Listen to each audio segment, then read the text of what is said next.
welcome to the 2015 South Carolina AgriBiz and Farm Expo.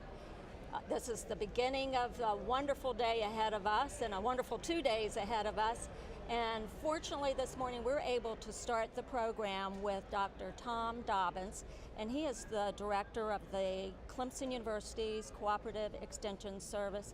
Dr. Dobbins, welcome and thank you for joining us. Thank you for having me here. It's a great day to be inside today here in Florence, South Carolina. It is. And I have to ask you, 2014 has been a wonderful year, a heyday year of interesting things happening not only on Clemson University campus, but around the state and also around the country.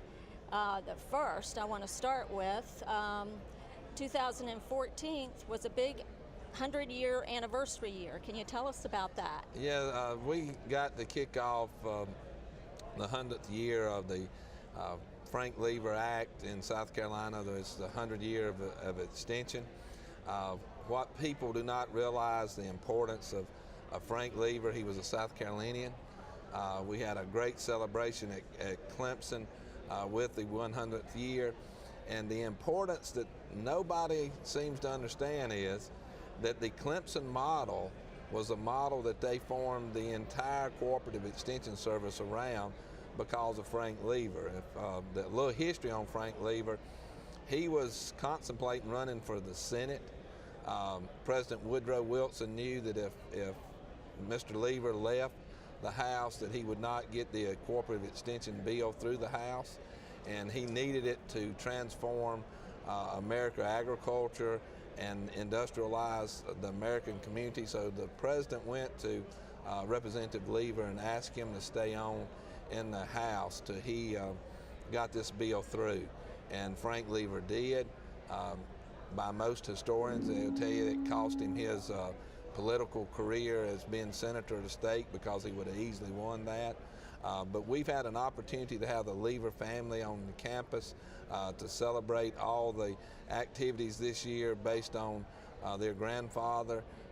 It was his daughter-in-law was alive right up until October, before we had the big football game at Clemson, and we kind of wanted her to be there, but the good Lord had other aspirations for her. But then when they came to Clemson for the football game, we kicked off the A. Frank Lever County Extension Agent Hall of Fame there in the halls of Bar Hall, and so we got to recognize 7 families that have really dedicated their lives to Clemson University and the Cooperative Extension Service, and it's just been an amazing year for me to take over as the Extension Director. And it has. You've come in with a whole new administration, with some reorganizations. But what's going on there, and what's in the future? Well, last night when I talked to the alumni group here, I said that, you know, I have to pinch myself every morning that I get up. I've been at Clemson for quite some time, and I've never seen the excitement around our college and agriculture in the state of South Carolina as I have now. We are so blessed to have our new president, Jim Clements, on board. He is very ag-oriented.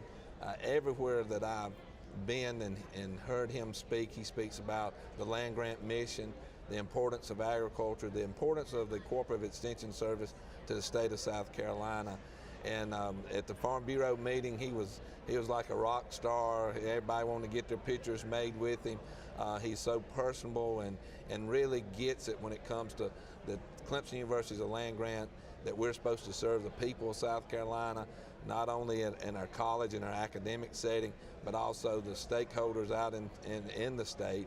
And then we announced Provost Jones coming on, a Clemson graduate in our college. And so he has a wealth of knowledge in agriculture, forestry, and wildlife, and brings a whole different dynamics to the understanding of the land grant mission at Clemson. And so, you know, I was just talking to Dr. Callahan this morning, our associate director. And I said, you know, Brian, if we mess things up for extension, it's because of me and you. It's not because of our upper administration. And then with Dr. George Askew, with his wealth of knowledge at Clemson University and kind of guiding our college and our PSA activities, it's just a great day to be at Clemson University. Now, extension, however, has changed quite a bit over time. You grew up as a tyke, and I understand come from a heritage of farmers, but grew up as a 4-H'er and from a farm family. But I understand that extension has been a big part of your life, but it has changed to meet the needs and the conditions that are surrounding our communities. Can you give us a brief timeline, maybe not with the dates attached, but just how it's changed during your time? Well, the core mission of Extension has not changed, and that's to provide unbiased research information to the people of the state that they serve. What has changed, you're exactly right, we have gone from small family farms into large farms. But now, as we see that the different times are changing, Clemson's mission is still to provide that information. For instance, our small farm initiative that we have now, we have more people more interested in growing gardens and stuff on 10 acres of land than we ever have before, even back 100 years ago. The small farm initiative is something that is great. We're now dedicating the Sand Hill Research Center in Columbia to the Small Farm Initiative. That's going to be headed up by Dr. Kathy Coleman. We're excited about the opportunities to bring people who have never touched the land before and teach them how to make a small garden in a niche market and be profitable. And that's kind of exciting for me. We're going to use that as an incubator farm, and then they're going to move on and start in their own business. We got the entrepreneurial side of it. Then on top of that, as you well know, food safety and nutrition is a tremendous area that we're working in, especially in our communities throughout the state. We're working with the Greenville Hospital System now on an initiative to use the extension model to help with health care, which is going to transform, in our opinion, the way that we deliver health care services. But it comes back to our team with Dr. Julie Northcutt that is doing a great job of food safety and nutrition, that if we can solve a lot of health issues, if our children and adults and elderly folks have proper nutrition and how to balance your diet and how to balance that on a low income. Right. And so those are some of the challenges that we have now. The big issue also, we have probably one of the best water quality teams ever in the United States at Clemson University with our intelligent river design, our intelligent water. Katie Giacalone and Cal Sawyer are heading that up. Water usage in the near future and the way that we treat our water is going to be more important than petroleum. Right. And it's already being played out in our western states. And so our team is working from Charleston, South Carolina to Anderson, South Carolina on developing proper water usage and water usage standards. They are working with Farm Bureau to put this together. And so when you look at it, we're still doing what we were supposed to do, but at the same token, if you come in the Florence area, the PD area where we have the PD Research Center, where our entire research center is developed to plant genetics, and we're doing better and greater things with plants to feed the world by 2050. We're still based on our solid foundation of providing unbiased information to our farmers where they can stay on the land, where they can make a profit and raise their family on that land. So it's just so exciting to be in my chair right now to see the different things that we are doing in conjunction with a lot of different people. We could not do this without the help of the South Carolina Farm Bureau, our South Carolina Department of Agriculture, and all our commodity groups working together, and now with exciting partners like the Greenville Hospital System. Our future is very bright in South Carolina. And one of the things that also contributes to that, and you alluded to that, is the role of technology. That's one of the areas where I mean, while it's always been a component of extension, the level of technology has certainly changed over time. Oh, that is, it's so amazing. This year I got to go down to the Edisto Research Center in Blackville and fly a drone. And I asked them, I said, y'all, have you lost your mind? Because I'll probably crash it. And how much does it cost? We're using drones to check insect damage, drought damage on crops, as well as identify cattle. Now the farmer can sit in with the technology that we're developing, he can sit in his living room and know where his cows are on his place, just because of the way that we put a tag in the ear and with the drone technology. The intelligent river design is even going into intelligent irrigation, where we're looking at putting the proper amount of water at the root depth, not on top of the soil, but at the root depth. So we have got computer scientists, we have geologists, a bunch of people working together to make sure that, number one, we're good stewards of the land and we're environmentally friendly, and that we are not abusing water rights to make sure that we get the maximum growth out of those plants. And if you go to our research centers and see this going on, it's amazing. And it's really encouraging for me to see the bright futures that our young people will have in the area of agriculture. And it's amazing, as you say, what is going on in terms of moving us forward, not only as a state, but as a country and a world, right. In feeding all of the people that need to be fed. But one of the areas that I understand there's also interest in are like you were mentioning, the small farms, but also agritourism. And I was wondering if there's anything that is going on in that regard, and particularly what comes out of the sandhills. What we're doing with agritourism, and we got Ben Bowles and a group of our people, Harry Chrissy and those type people, understand that tourism is big in this state of South Carolina. And they are working with our farmers on a daily basis to be able to take niche markets and bring people in. And our agritourism is a lot more than just going to the farm and touring the farm. Every component of our farm, like Strawberry Hill Farm, there's an educational component to that.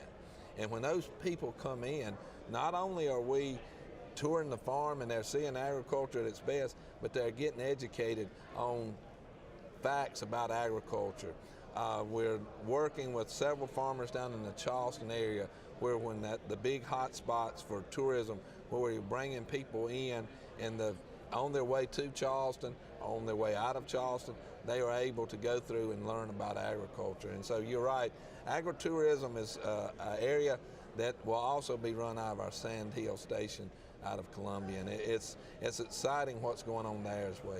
You know, it is exciting, and I think that one of the things that people don't necessarily understand if they don't get out onto the farms or onto field trips. And I bring that up because I recall taking my kids on a field trip with their schools and going to see the cows and seeing the window into the side of the cow, which was something I hadn't ever seen before. And it's so amazing what goes on there that people don't necessarily know about. Well, in the area of research, where it's with cows or whatever, a lot of people say, well, if you don't have that information, well, you're mistreating the cows. What people don't realize is a lot of the research that we do, the being able to go in and take samples out of the cow's stomach without hurting the cow, benefits humans. A lot of stuff in reproductive physiology, nutrition, we learn it from animals first before we try to be guinea pigs on human beings. And one of the things that I think is great is what you said is field trips that school children take, and we teach them to have respect for the farming and what farming really means to them. And because that we're able to do so much with so little now on the farms, this affords our young people to have futures in computer technology and aerospace and those type of areas. So, and it all, if you go back, it all goes back to the foresight of the people had over 100 years ago in knowing that we had to educate the public on agriculture issues to move our country forward, and that's still the fact today.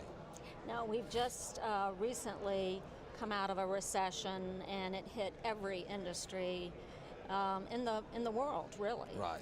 And I'm wondering if Extension has a role in bringing the agricultural industry back into full swing. Yes, what we're doing now is if you don't learn from mistakes, you're going to repeat the mistakes. And one of the things that we learned during the downturn, and of course Extension was hit hard with a 49% cut, is that we better pay attention to the bottom line. And so again, coming back to the Sand Hills Research Center, agribusiness will be a strong focal point of what we do, and because we can teach people how to produce and how to produce a lot. We can teach them, we've got the technology to show them how to do it, but we got to be able to do it profitably for our people. Not only profitable for our people to make a profit, but also to make sure that the consumers, on the other hand, can afford what we're producing. And especially in the nutrition area, right now we know how to eat healthy, but sometimes it's not inexpensive to eat healthy. Right. And so now one of our big major projects, and this is with our Small Farm Initiative, is how do we provide an economically feasible products for people on low income to eat nutritionally balanced meals. And so as you see, it's very challenging work that we're doing. We don't always get it right, but we're constantly working at it, and that's what makes it so exciting and so rewarding for us. Well, and it's rewarding for all the rest of us as well. One of the things before I let you go, I'd like to ask you what your vision is now that you've recently stepped into this role from ag education into a much broader role as the Extension Director. Well, Donna, thank you for asking me that. My vision, we're going through our strategic planning process. I met with our program team leaders and regional lead agents just Monday and Tuesday of this week to talk about our strategic planning and where we're going. My vision is like President Clemon's vision. Clemson Cooperative Extension Service will be the storefront for Clemson University. We've got offices in all 46 counties. We have a message and information that everybody in our counties need to be aware of. There is not a person in South Carolina that could not benefit from learning from some of the information that we have. So my vision is that we develop a system from birth to the grave that we are able to provide educational opportunities to help improve the lives of the citizens of South Carolina. And we can do it because we have the network to do that. And you are well on your way, and I want to thank you for joining us today. Thank you very much for giving us this opportunity.